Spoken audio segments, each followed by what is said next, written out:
Ini saya hitung ya guru-gurunya Mbah Hasyim. Darus Salhat Muhammad Hasyim Asy'ari ini karangannya Asad Syihab, orang Libanon. Buku ini selesai tahun 72. Beliau lama sekali ikut ngaji di sini sama Mbah Hasyim. Tapi sebagai peneliti, beliau ke sini sudah alim. Ndak terus masih ngapalkan alif bata itu ndak, itu masih sudah alim. Darus Salhat Muhammad Hasyim Asy'ari fil Haramil Makki Syarif fi Makkah Al Mukarramah alaihi ulama. Seterusnya, beliau hitung ya. Amsalus Syekh Ahmad Amin Al-Attar. Wasayyid Sultan bin Hasyim, Wasayyid Ahmad Zawawi. Ya dihitung ya sudah berapa itu. Tapi beliau ke sana sudah alim loh, jangan sampean kira kalau sampean ke sana itu jadi TKI repot nanti.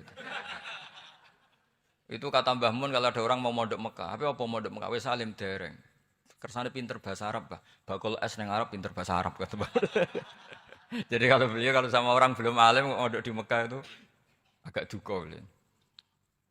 Ya, Syekh Ahmad Amin Al-Attar, Wasayyid Sultan bin Hasyim, Wasayyid Ahmad Zawawi, Wasayyid Ibrahim Arab, Wasayyid Ahmad bin Hasan Al-Attar, Wasayyid Said Al-Yamani. Ini yang gurunya Mbah Zubair juga, guru-gurunya keluarga sarang. Wasayyid Husain Al-Habsyi. Ini mbah-mbahnya keluarga Habib Anis Solo. Jadi ya pokoknya keluarga besar Solo, karena kita tahu Habib Anis itu bin Alwi bin Ali yang punya simtud Duror bin Muhammad bin Husain. Alladzi tawalla mansibal iftah hatta wafatul maniyah wa Sayyid Bakar Sato. Ini yang ngarang Anatul Thalibin. Wa Syekh Rahmatullah wa Sayyid Alawi bin Ahmad As-Segaf.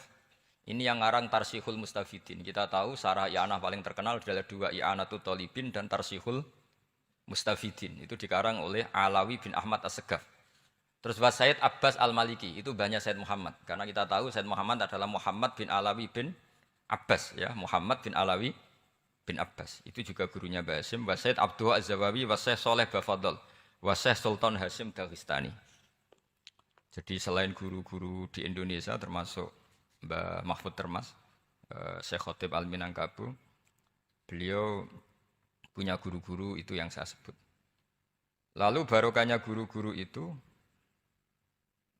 ya, barokahnya guru-guru itu, Mbah Hasyim berpikir seperti itu, dan berpikir seperti itu yang mengilhami Gus Wahid, kemudian Gus Wahid mengilhami Gus Dur. Kenapa saya cerita ini? Supaya kamu tahu bahwa pikiran-pikiran besar Gus Dur itu ada sanadnya. Jangan sampai kamu berpikir Gus Dur cerdas muka kan delok film lah, terus gue delok film kan ya repot gitu. Jadi makanya ini, karena banyak juga yang cerita Gus Dur sebagai budayawannya, sebagai demokratnya, sebagai pluralisnya. Yang cerita itu kan sudah ada, masa saya disuruh cerita itu lagi? Jadi kalau sampean saya cerita itu lagi kan coro Jawa tahsilul hasil. Jadi ini itu tidak bidang saya. Bidang saya akan melihat Gus Dur sebagai cucu Mbah Hasyim siapa? Asy'ari. Ini saya baca ya. Ini bahasa Jerman tapi sudah diagak-agak Arabkan. Ma'al Muhandis Karel von Schmidt. Ini Mbah Hasyim. Jangan kira yang pernah berkawan ya, bersosialisasi dengan non muslim itu mulai Gus Dur. Mulai Mbah Hasyim ini di halaman 108 kitab tadi. Wadi'ul Labinati Istiqlal Al-Indonesi. Kitab ini boleh sampean gasap kok. Nanti setelah ini tak bawa pulang atau sampean gasap enggak apa-apa. Ini santri-santri tefireng enggak apa-apa. Siap ya? Ya nanti bisa dibajak. Lakotkan seterusnya hakon ziyarati alam Muhammad Hasyim makana dalika fi yaum ini 7 Juli tahun 1936. Fi maqorihi Tebu Ireng. Haitsu taqaltu indahu bil muhandis Karel von Schmidt. Wa kanatil fursa saikhal tahadus ma'ahu tawilan. Terus setelah itu ini ceritanya muallif menangi Mbah Hasyim diskusi sama orang orientalis. Ini kata muallif, wa hadhil uqdatu takunu aqidatan wa hiya uqdatul mustasyrikin fa kullu shay'in ya'ti minal ghurbiyin wal irobiyyin wa Eropa ya'tabirunahu dasisah. Jadi zaman itu Mbah Hasyim itu sering punya tamu dari Eropa, dari barat, dari macam-macam. Sumastat rodal muhandis fa terus sampai nah ini cerita saja betapa Mbah Hasyim itu perkawanannya luas sekali. Terus ini cerita akhirnya orang ini sampai masuk Islam. Ketika masuk Islam, di antara pesannya Mbah Hasyim, saya ulang lagi, di antara pesannya siapa? Mbah Hasyim itu beliau bilang kamu harus Dipikir-pikir lagi katanya. Itu kan satu kearifan. Satu kearifan Mbah Hasyim ini saya baca karena saya takut ditegur ini. Saya juga nunggu surat kok tidak datang-datang ini kok. Supaya cepat apa? Cepat selesai. Ini bebas. Kalau ada surat malah kebenaran ini karena sudah mulai nyari-nyari. Ya jadi saya mohon nanti kitab ini bisa dikaji di sini. Nanti saya tinggal di sini ada cerita-cerita apa? Cerita-cerita sampai beliau berteman orang Eropa, terus beliau macam-macam sampai terus saya teruskan. Summa arsalatku syirka ila Indonesia amni 1929 watana kola fi kasir minal mudun wa makata akhiran fi madinati Surabaya bi Jawa Syarqiyah wa min huna bada'atil hidayah wa taufik taqudanihi ilal khairi. Hadas lautil hadis sabil amil alladhi yakti fatratas tiraq. Jadi orientalis tadi ketika berteman Mbah Hasyim lama-lama tertarik oleh Islam. Ketika mulai tertarik dengan Islam wa sya'ara bil istiqra aruhi wal amni tam wa kaifa ya'budu rabbahu ibadatan hakikiyah. Terus mulai tertarik dengan Islam terus konsultasi sama Mbah Hasyim. Jadi tertariknya barokahnya Mbah Hasyim orang ini kemudian wabakiyal muhandis itu insinyur Karel von Schmidt fi Indonesia hatnan dalatil harbul alamiyah sehingga perang dunia kedua selesai wa indama qawamal Indonesiun didal hukmil al-Hulandi fi harbil istiqlal am wa kana muhandis fi sufil Indonesian dafahu islamuhu liya syarika sak terus. Terus ini saya cerita jadi Mbah Hasyim pernah mengislamkan orang Belanda, orang Jerman. Orang apa? Orang Jerman, terus orang ini hidup di Hamburg. Sampai akhirnya beliau dakwah Islam di sana. Jadi ini apa? Ini penting ya supaya sampean tahu bahwa Tebu Ireng mulai dulu adalah komunitas internasional. Ya, Tebu Ireng mulai dulu adalah komunitas internasional. Jadi, terus ketika ngadepi Indonesia yang dijajah, ya Indonesia yang dijajah, ini Mbah Hasyim bersama kawan-kawannya sepakat iktikaf di Multazam. Ini saya baca ya. Wa akhiran istama'a ma'a nukhbatin min haula itolaba min zalama alaihi al-had Muhammad Hasyim ala ayata ahadu wa yakumu bi amalin fi lailatin lailan min laili syahri Ramadan. Al-mu'azzam istama'a haula itolaba waladina yantamuna ila iddati qawamiyatin. Qawamiyah itu kalau bahasa sekarang perlawanan min Afrika wa buldani janubi Asia, Asia Tenggara wa Asia Wusta, Asia Tengah wal buldan al-Arabiyah wa kana al-had Muhammad Hasyim Asy'ari ahadahum. Wa waqafu jami'an amamal multazam bil Ka'batil musyarrafah.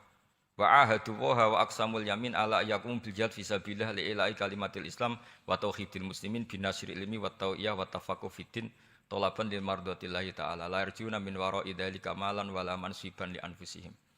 Jadi sebelum beliau pulang ke Indonesia itu komunitas Asia Tengah, Asia Dekat, Asia Jauh semuanya dijajah karena Mesir dijajah Prancis, yang Burma dijajah ini, yang Indonesia dijajah ini, semuanya berdoa di Multazam. Intinya Mbah Hasyim itu patriotik betul. Tapi ya religius betul. Beliau berdoa di Multazam, beliau menyanggupi siap jihad melawan penjajah. Tapi saat itu juga berikrar kalau semua itu tidak untuk nyari pangkat. Makanya saya yakin Gus Dur adalah orang saat jabat presiden karena supaya Indonesia tidak chaos. Buktinya apa? Ketika beliau dilengsarkan ya santai saja. Wong ngajine wa mal hayatud dunya illa mataul ghurur. Jadi ya santai saja itu. Tidak jadi masalah. Terus kitab ini menerangkan, ini saya baca ya. Li khidmatid duwal alladziina laha musta'maratun. Musta'marat itu dijajah mislu Holanda wa Inggris wa Rusia wa Persia wa fi hadzal amri bidzat ara ana alal muslimin wal mas'ulin khususan. Ini intinya ulama-ulama yang dari timur jauh kemudian sowan ke Mbah Hasyim minta fatwa karena negara-negara mereka juga dijajah. Jadi dulu orang dari Jerman, dari mana-mana belajar Islam juga sama Mbah Hasyim. Yang negara-negara Asia Timur, Asia Dekat itu juga kalau konsultasi kemerdekaan juga sama siapa? Mbah Hasyim. Jadi uniknya kitab ini ditulis oleh orang Libanon. Jadi orang Libanon itu saking penasarannya sama Mbah Hasyim Asy'ari itu datang ke sini. Ya datang apa? Datang ke sini untuk belajar sama Mbah Hasyim. Dan di antara belajar itu, kemudian sampai sini ternyata tamu-tamunya Mbah Hasyim dari berbagai negara. Mulai yang konsultasi cara memerdekakan negaranya karena ngalami dijajah, sampai cara belajar Islam yang benar. Termasuk tadi yang Karel von Schmidt tadi yang masuk Islam karena konsultasi sama Mbah Hasyim. Padahal dia orang Jerman. Terus di antara kelebihannya Mbah Hasyim, ini juga ditiru Gus Dur. Wal haju Muhammad Hasyim la yajidu kharajan ayuna kisau sami' wal mukhatab. Bal yurahibu bidzalik. Mbah Hasyim orang yang enggak tersinggung ketika pendapatnya ditentang atau digugat oleh lawan bicaranya. Beliau santai, tidak terus ya tidak berontak, ya santai aja. Enggak terus angger dibantah, oh membantah kiai kualat, enggak, itu enggak ada sanadnya. Nah ini saya pastikan ya bahwa kehebatan Gus Dur itu kita enggak lepas dari barokahnya siapa? Mbah Hasyim. Sekaliber Rasulullah Shallallahu Alaihi Wasallam sebagai Sayyidul Khalqi, Sayyidul Anbiya al Mursalin, beliau yang ngakui ana da'watu Ibrahim wa bisyaratu Isa. Aku hebat ngene iku barokah dongane Nabi siapa? Ibrahim. Maka ini sesuatu yang saya tekuni, jadi enggak salah kalau bicarakan Gus Dur ya harus bicarakan Mbah Hasyim. Sama bicarakan Nabi Muhammad Shallallahu Alaihi Wasallam juga harus membicarakan Jadduhul A'la yaitu Ibrahim alaihissalam. Jadi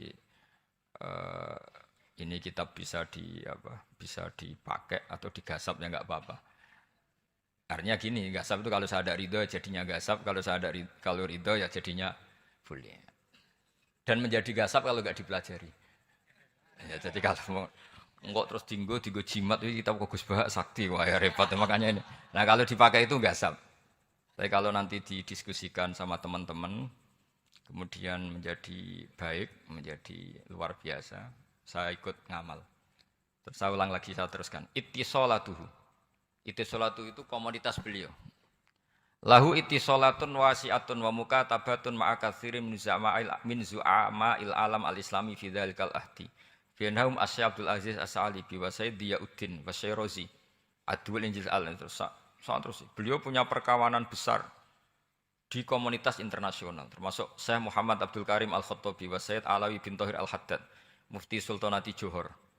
Ya, beliau berkawan dekat sama muftinya kerajaan Johor, wa Muhammad Ali wa Syaukat Ali bil Hindi, wa Muhammad Ali Jana Muhammad Iqbal. Muhammad Iqbal yang terkenal di India itu, wa Sayyid Hibaduddin Asy-Syahrastani, wa Wazirul Ma'arif Al-Iraqiyah. Beliau berteman sama PM Irak. Jadi kalau Gus Dur dari Mesir belajar di Irak, ternyata dulu mbahnya teman akrabnya Perdana Menteri apa? Irak. Terus banyak waroisu Majlis Tamyiz wa Sayyid Al-Alama Muhammad bin Aqil wa Sayyid Muhammad Jadul Maula wa Sayyid Muhammad Surur saat terusnya itu. Jadi ini nanti saya tinggal termasuk catatan-catatan ini saya mohon ridho dari Gus Solah dari supaya santri-santri sini belajar Mbah Hasyim lebih serius supaya gampang. Kenapa saya katakan harus seperti ini? Dulu Nabi Ibrahim itu di antara anak cucunya, itu secara lahir ada yang tidak soleh. Karena anak cucu itu punya otoritas, sehingga anak cucu ini yang menstatuskan Nabi Ibrahim. Sampai Allah sendiri yang meluruskan pengklaiman itu, yaitu ada ayat maka anak Ibrahimu Yahudiyah wala Nasranian. Karena ada orang yang bernama Yahuda bin Yakub bin Ishak bin Ibrahim. Karena Yahuda punya pola tertentu dalam beragama, terus seakan-akan mbah-mbahnya paling ya begitu. Akhirnya Ibrahim pernah disetatuskan sebagai Yahudi. Sampai Allah sendiri yang ngintikan maka anak Ibrahimu Yahudiyah wala Nasrani. Sampai datang Rasulullah SAW yang memaklumatkan saya juga cucu Ibrahim orisinil. Dan saya pastikan Ibrahim itu bukan Yahudi tapi bapak tauhid. Semenjak itu Ibrahim dipulihkan namanya, bukan Yahudi tapi bapak tauhid. Yaitu diistilahkan Nabi millata abikum Ibrahim, semua tauhid adalah nginduk kepada Nabi siapa? Ibrahim. Nah saya ingin santri-santri Tebu Ireng misalnya nanti suatu saat jadi komunitas internasional, jadi orang keren komunitas internasional, itu bukan karena ingin gaya-gayanan terkenal, tapi ingin niru Mbah Hasyim, bahwa itu awal dakwah Anda fil alam. Semua alam ini tentu butuh tauhid. butuh kebenaran. Bukan gagah-gagahan sebagai orang populer. Terus persahabatan yang luas. Misalnya Anda khusyuk terus kuper. Wah, ratau kancanan wong habis jadi wali gini terus kuper. Mungkin Anda tidak akan jadi wali karena sanadnya Mbah Hasyim itu perkenalannya luas. Sementara kamu milih kuper, gak pernah berteman orang, tapi sanadnya sampai Mbah Hasyim itu membingungkan sanad itu. Wong Mbah Hasyim tidak gitu kok kamu nyanatkan begitu. Jadi kalau santri Tebu Ireng mulai sampai neng kamar, terus ngobong dupo, terus menterkenalkan diri jadi wali. Gitu. Nanti tonggo kamu ngira itu produk Mbah Hasyim, karena kamu santrinya. Kan dianggap cerminan gurunya sampai Mbah Hasyim. Nah kalau ada yang teman-teman gitu harus dimaklumatkan itu sanad mungkotek. Bahwa sanad itu tidak benar.